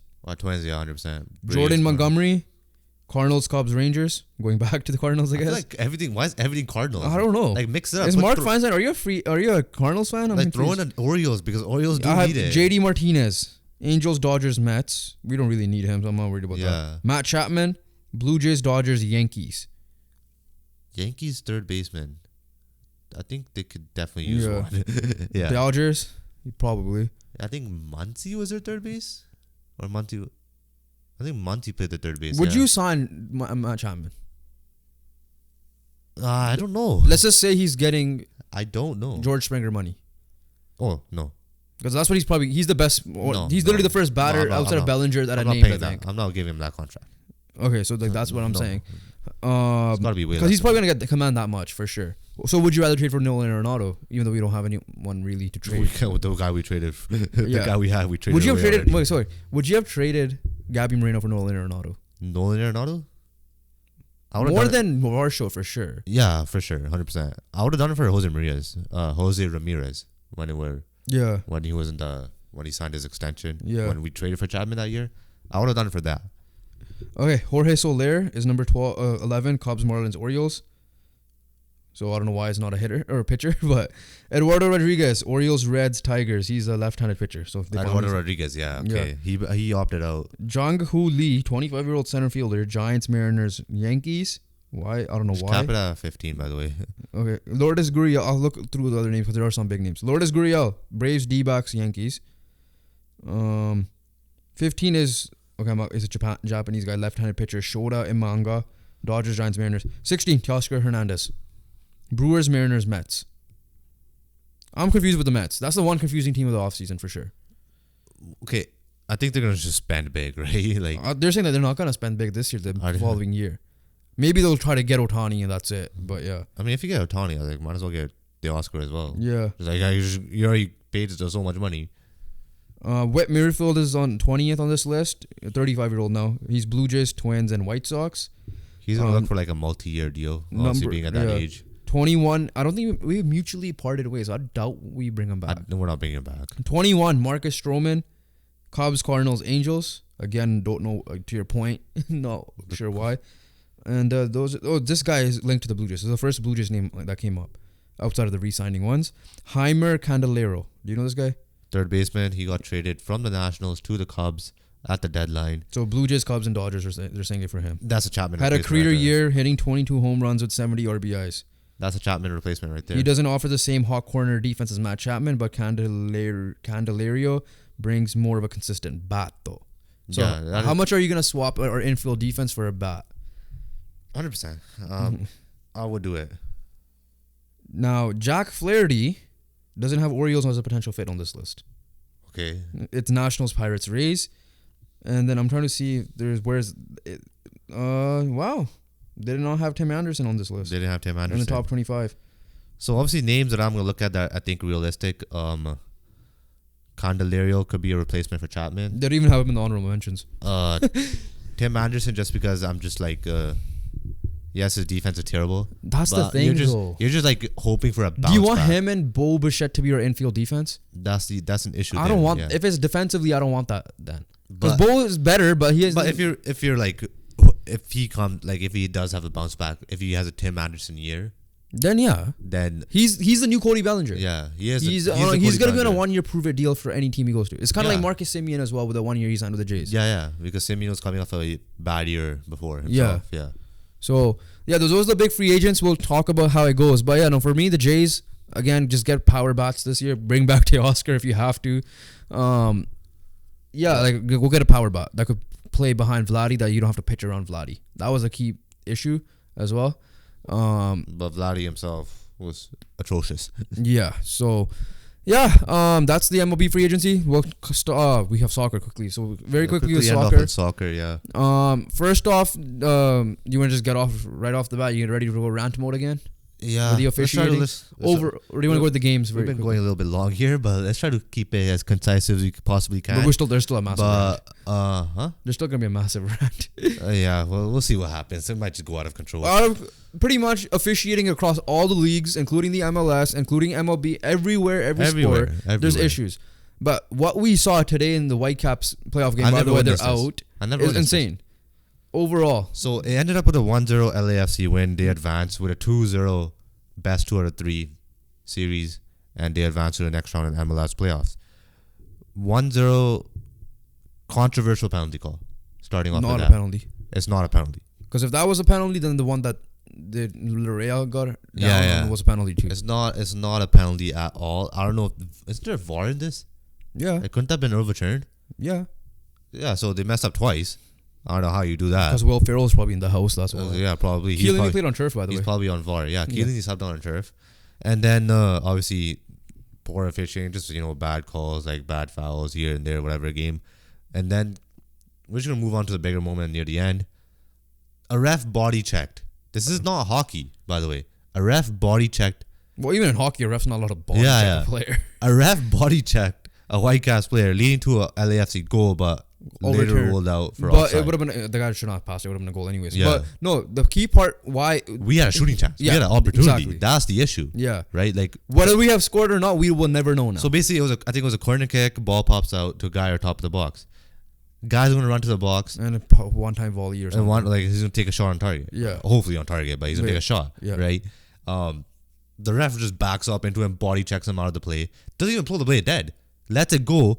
And I think it was a 3-on-1 empty net. Obviously, that idiot just passed the ball offside. And I don't know how you're offside in the first place. Yeah. And because Takaoka was all the way up. Yeah. So it was like the goalie was up too. So. But yeah, Peter Galindo obviously went off. He's like, this is probably the worst officiated game I've ever seen. It was terrible. Every Whitecaps player during the game, Vanni Sartini. Just search up what Vanni did. That passion. The passion that man was has there. Passion, right? And honestly, I can't blame him. I can't. He's running on the field after that thing, right? Do I say that was a reason why they lost the game? That moment, no, because they could have played better. But the officiating overall was horrible. I think Peter Galindo put a stat out that the Whitecaps had less fouls but more yellows, and the other guys had like every player had like 2 fouls, so they had like 18 fouls or something, and no yellows or something like that. So it's like it's stupid. It was dumb. It was terrible.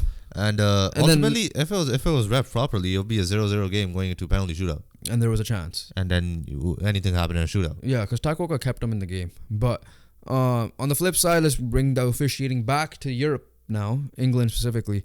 That Arsenal-Newcastle game.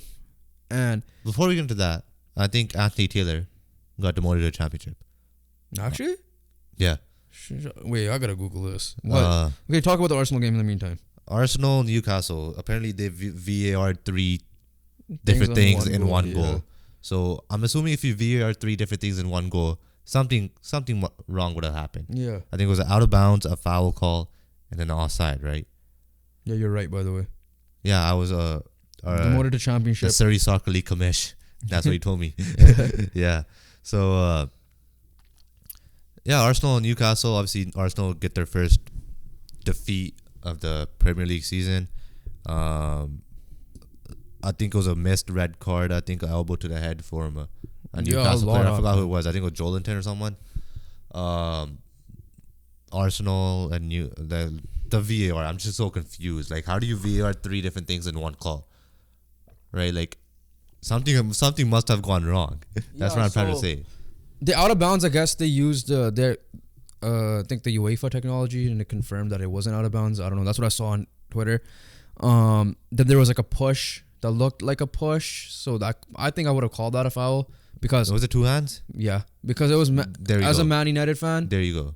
And we've seen that shit go against us, and we saw what happened with Rodri getting a penalty. That was a bullshit. Then it's definitely a penalty. By the way, we're -5 on like VAR issues. So everyone's saying that VAR is helping Manchester United. Yeah, bullshit. They're all just jealous of what happened back in the day, apparently, and they're using it because except for that 1 year. To be fair, yes, but then there were genuine handballs and whatever. Yeah, right. Like, the bubble. The weird COVID year, yeah. After that, we haven't gotten shit compared to City. Nothing, bro. And stuff like that. Compared to any team. And then, right? Like I think Arsenal might have better benefit. Because people are saying because that first game Onana thing, right at the end. Just because, one little call. Wow. Whatever. But no, this is why I like Mark Goldbridge, because he's actually he is fair when it comes to the whole Liverpool situation. We've been fair with that. Yeah. Yeah. So I think I don't blame Arteta for getting pissed, right? No, this is the first time he's probably experienced this. That's for sure. But he didn't go Vanny mode. That's the thing. That's the thing, right? Yeah. No, I genuinely. Well, Vanny had nothing to lose because it was literally the last game. Exactly right. But unless next year follow thing, but no, I don't get it. I genuinely don't. Especially with I don't know how it is in La Liga because we don't watch that league as much unless it's like big games, but. Champions League has it decently down because there were last year. There's not many. UEFA had it because there was an issue last year. Remember when he lost to Sociedad? They called the handball on Martinez off a deflection. That was Europa League, yeah. Yeah, but it's still UEFA, right? So, yeah. But I don't get it lead to because when I'm seeing so the United was an issue with that one. You didn't wake up for the game. I don't blame you, but at the same time, we scored 3 minutes in. And I get why Maguire wasn't off the position, but it wasn't like distinct. But then there was a play where Akanji was clearly blocking a vision, and they gave it a goal. Now, is it a Saudi thing? Because Newcastle Saudi? I have no clue. They're playing I don't get it. Like, I genuinely don't get the officiating. Okay, like, there's a thing, right? Like, where you're just consistently shit. Yeah. Right? Obviously, we want you to be consistently good. But if you're consistently shit, at least the game's playing fair. At least the game's fair, right? But you're making a right call in one game. In a City game, you're making a wrong call. And in a Liverpool game, you forgot to call it offside or onside, whatever VAR audio was again. And then you make up the call in the next game, right, for the Liverpool. So, like... I hate makeup calls because, like, you made a mistake, own it. Just own it. Yeah. And then don't make it again. And don't be like, oh, I owe you a call. Makeup calls a mistake again. Like, you're making the same mistake again. I don't get the officiating. And this is across all sports. Right, but 100%. Soccer specifically because it's brutal. I feel like soccer's been the worst in my opinion. And don't get me wrong, we played like Surrey Soccer League and this shit it's fast paced certain aspects, but I think soccer out of all the sports might be like not as tough personally. Like how would you rank it? Like umpire's tough, like 100 miles per hour. Like it depends. NFL, it depends on where you're on the field. Hockey's fast paced, but it depends on the situation. Because I think hockey has to be more clear cut, if anything. Yeah. And then, what was last sport? Basketball. NBA. Yeah, okay, I don't know. Okay. I don't know, but either way, it's like it's a tough job all across. It's a tough job. Like we agree. We've reffed. We've reffed. It's a tough job, right? But when you guys are getting paid millions. When you have replay review, yeah, and you're still fucking up, yeah, that's an issue, right? Like if it was like what 2005, we're like, okay, we missed a call. Okay, whatever, something happens, right? Unless it was the whole point. Unless it was a disgrace game. The whole point of having VAR is to not have that situations, and you still mess that up somehow. I don't get it. I don't know. Like we'll leave it there because we don't want to go on. So we almost say like every week because it's just been. But this one was like atrocious. Yeah, but like because there's multiple situations. When you're seeing a guy body check a player and not play the ref and then not call it back for a. I don't think it was like. What's the difference between hitting the ball at the ref? Blocking it and then that. Genuinely. Do you think it was intentional? What? The ref hitting the player.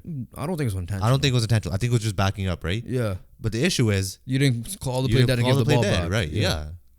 That's what if the new rule if the ref blocks a ball, that has to be part of this. The ref can't block a player. Yeah. Right. So very quickly with soccer though, like we said, a big result and it was a good weekend for Man City, honestly.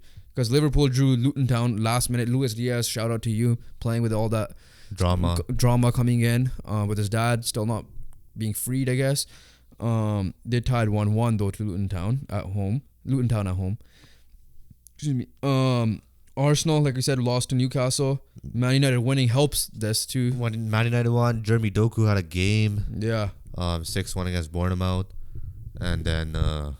I think Tottenham still. Aston Villa upset probably 2-0. Aston Villa lost, and then Tottenham played today. Yeah, against they Chelsea played today, right? Yeah. So, yeah, those are like that side of things. Again, we'll bring up the rivalry of Bayern Munich and Dortmund, which is like one-sided at this point now. It's not even a rivalry anymore, right? Harry Kane's doing well. Bundesliga is not even a league anymore. It's just a Bayern thing now. But yeah, we'll cap it there though. Champions League is back this week. So keep in mind, just watch out the games. The big games is the fourth, so it's getting down to the wire. Fourth one, right? Yeah, so some teams could already clinch their spot, I believe. Yeah. So, with that being said, we'll cap it off there. Big guest video coming out this weekend. Stay tuned for that. Another 2. We should be filming another one on Saturday, so we should be getting 2 out this weekend. One analyst, one actual guest. If you follow us on Instagram, you'll probably know who it is. If you don't, you're lost. But yeah, might not be, still might be up, but just follow on Instagram. All updates usually come on our stories. But yeah, make sure you guys like, comment, and subscribe.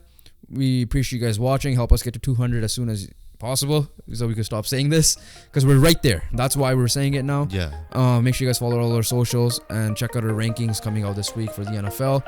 And other than that, we'll catch you guys on the next one. Peace.